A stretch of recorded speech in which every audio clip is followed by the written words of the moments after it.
right, guys, last night I watched a international film which was filled with action called Detective Dee.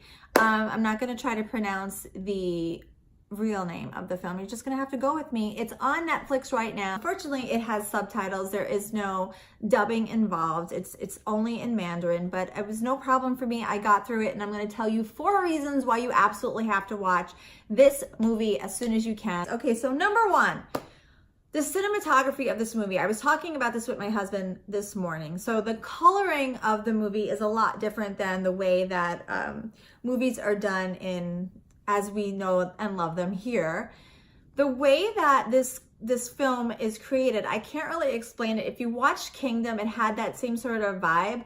The background of the film is sort of muted, and then the main characters are oversaturated. So if somebody's wearing a purple garb, he has a purple outfit on, it's oversaturated purple, and then everything around him is just slightly sort of discolored and grayed. So he really stands out. So Detective Dee, as he's running around and sort of doing his thing, he's really popping. He is popping out, and he is standing out against the crowd. And there is something really artistic about it. I can't explain it. It's not comic. It doesn't look like a comic book. It's not, it doesn't look cartoony. It's just something about the way that filming is, where the main characters stand out and present themselves in so much more color. I really enjoy watching movies like that, and this one has it. Number 2, the fighting sequences are so much fun. It has sort of that, I don't know if you grew up watching Kung Fu, on Saturday mornings in the 80s and the 90s. It had that, but it had that vibe, but times 10, using CGI or using, computer or using, I don't know what.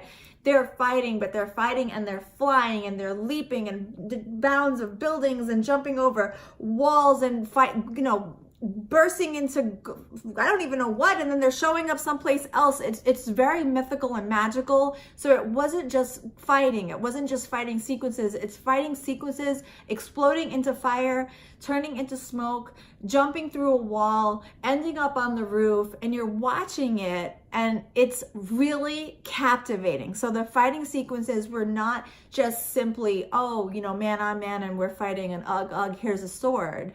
No, we're fighting, and I just turned into a dragon, and now I'm back on the floor again, and now I've disappeared, and you thought you were fighting me, but but no, I was a doll, and now the real me is on the roof, and you don't even know where to look sometimes. There's so much going on.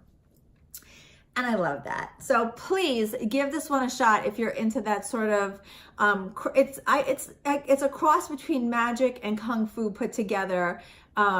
Really beautiful. When you're watching a fighting scene and it looks like almost choreographic dance art, there's something really beautiful about that. And I keep saying beautiful, which is weird, but because it's a fighting movie, but you could see how much I sort of like this genre. I really do appreciate it. So as they were fighting, there was such a great flow to it that you couldn't help but be mesmerized by it all.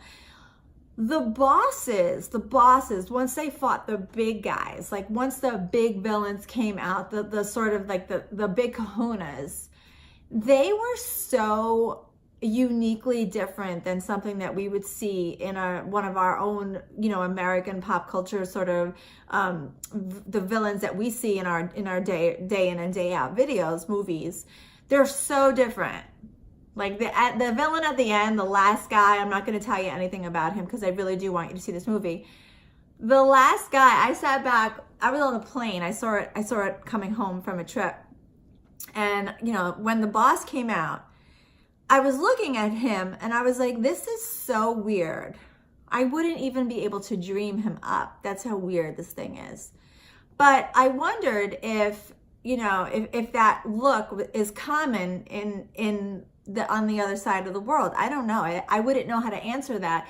But that is why I like watching international films, because it shakes you up. Like, we are so used to seeing one type of thing. I'm so used to seeing the same old thing. Like, sometimes I watch horror movies and it's like, I could really just almost write this within the first 5 minutes. I know how it's going to turn out. But then you watch other movies and it's just one surprise after the next, because you're just not used to their their structure and the bosses and the things that happened in Detective Dee, I really was sort of like watching it and I was like, oh, that's ugly.